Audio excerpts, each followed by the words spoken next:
Hello everyone! This is Saurian Target welcoming you back to another episode of Hunting Highlights, where this week we're back playing some more Carnivores Legacy, finally moving up into the extremely dangerous big game and hunting some Dilophosaurus on the ancient temple.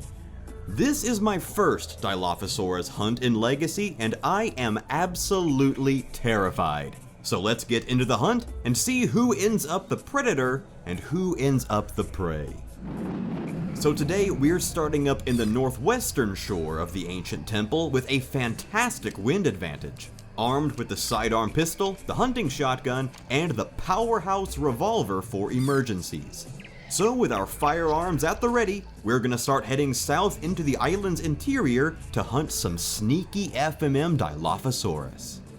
Farther south, entering some open woodlands, I try a Dilophosaurus call and get an alarmingly close response. As I crouch, I ready the revolver. There is no good cover to hide in out here, so I need to stay low and alert in case the Dilo spots me first. I still haven't gotten eyes on the carnivore yet, which is worrying me. But the trusty binoculars finally pick it up in the distance, just beyond my view range.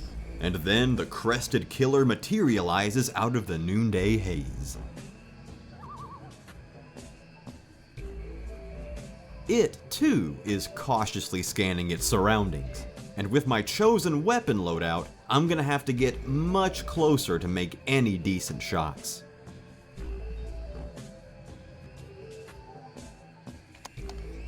As I ready the revolver and double check the mortal zones, the Dilo suddenly rushes me.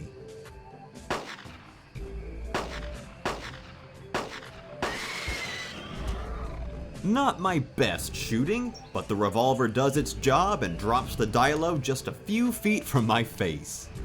Luckily, the noise didn't seem to have attracted any others, and with just one bullet annoyingly left in the cylinder, I'm gonna have to figure out how best to use it without getting trapped in a reload animation. While crossing some more open terrain to the south, I accidentally spook another Dilophosaurus that was drinking near a small pond, but it vanishes before I can even get my weapon drawn. These things are fast, and their mortal zones on the snout and the throat can be pretty tricky to hit, especially with the close range firearms that I've brought today, so I'm gonna need to plan out how I make my next move very carefully. The Dilo didn't actually go too far before stopping, but now it's on high alert and, funnily enough, is the exact same size as the one I just brought down. So while it's tasting the air for my scent, I stay crouched and start sneaking in closer for a better shot. Unfortunately, during my stalk, I do eventually lose sight of it in the brush over the hill. While I can't see it, I can still hear the disembodied growls and gurgles of this Dilophosaurus. So I back up and try a call to lure it to me instead. After a few calls, it's not budging and neither am I. So now I'm gonna try and sneak around the hill to see if I can catch it off guard and keep some decent distance between us. Unfortunately, I start to hear what sounds like another Dilophosaurus in the direction that I was headed, but I ready the shotgun as the first one reappears over the hill.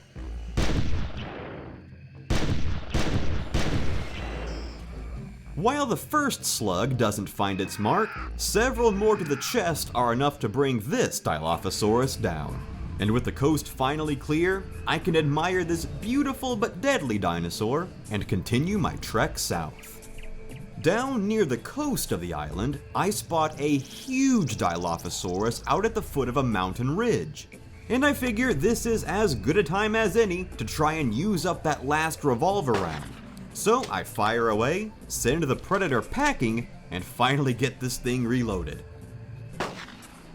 Another pot shot proves this thing is way out of my range, but I start after it in hopes of trapping it somewhere along the jagged face of this mountain ridge. And as my luck would have it, the Dilo appears to have scaled up and over the top. And the growls that I'm now hearing on the other side seem to confirm that it's gotten away. And while I don't see much chance of me scaling this rugged rock wall, a few drops of blood in the grass confirm that at least one of my shots hit the fleeing Dilophosaurus. So with an angry, wounded carnivore just beyond my reach, I try to see if I can at least entice it into attacking me so that I can finish it off. Unfortunately, I can't mountain goat near as well as these dinosaurs can. So I shift gears and try a different approach. My plan now is to get onto one of these small islands out in these little ponds and use some calls to try and lure the Dilo back up on top of the mountain so I can get a better shot at it. Unfortunately, I'm having some trouble actually getting up on one of these dirt mounds, but the water's nice, the fish are peaceful, and eventually I do make it and put my plan into practice.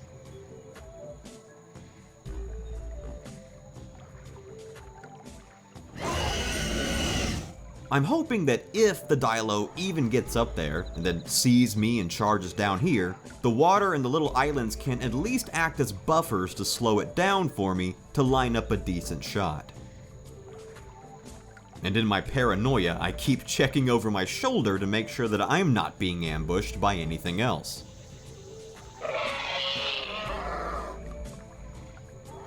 And while I'm getting plenty of responses, the Dilo doesn't seem too interested in scaling back up that rock face to come and find me. So I develop a new plan of attack.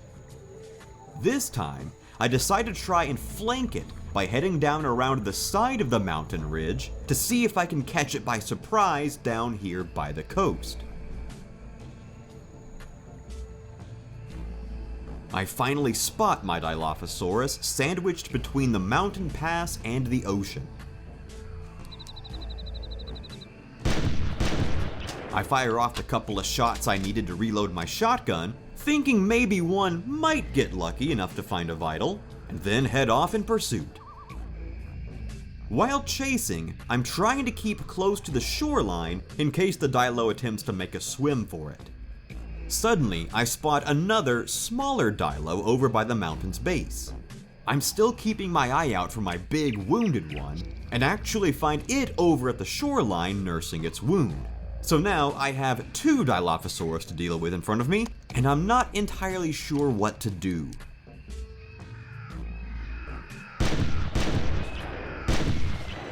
A lucky throat shot drops the smaller predator, but the big one seems to have taken off again. So I ready the revolver and head on down the coast to see if I can finally finish it off.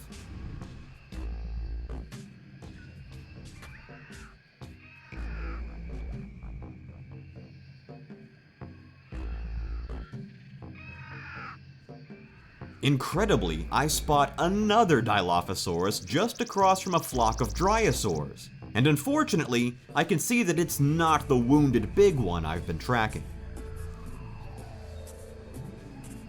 I'm assuming it's the plethora of coastal fish and Dryosaurs that are what's attracting all of these Dilophosaurus down to this secluded part of the coast.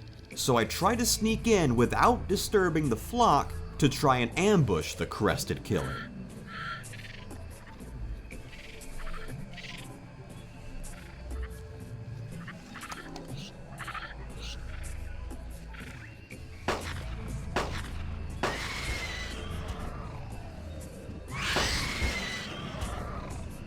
With my heart in my throat, I finally bring down the big Dilophosaurus I've been chasing.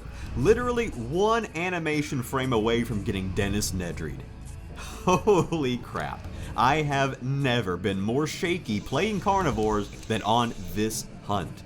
The little Dilo actually went down pretty quickly, and I was just gonna go up to it and admire the model, but I didn't even realize the big Dilo was rushing in at me from the shoreline. And I don't think I've ever had a more clutch shot than that one right there. So I'm taking a moment here to just breathe and collect myself, and I want to get my back to that mountain as soon as possible. So with 5 Dilophosaurus down, and enough thrills to last me a good while, I think this is a nice place to end our latest legacy hunt. Alright, so there you go guys. I hope you all enjoyed this quick but intense Dilophosaurus hunt on the Ancient Temple, because I am still loving Carnivores Legacy and cannot wait to experience more hunts with you guys. So be sure to let me know down in the comments section below, what was your most intense Dilophosaurus encounter in Carnivores Legacy? Thanks as always for watching guys, you are all truly the best, and I will see you guys next time.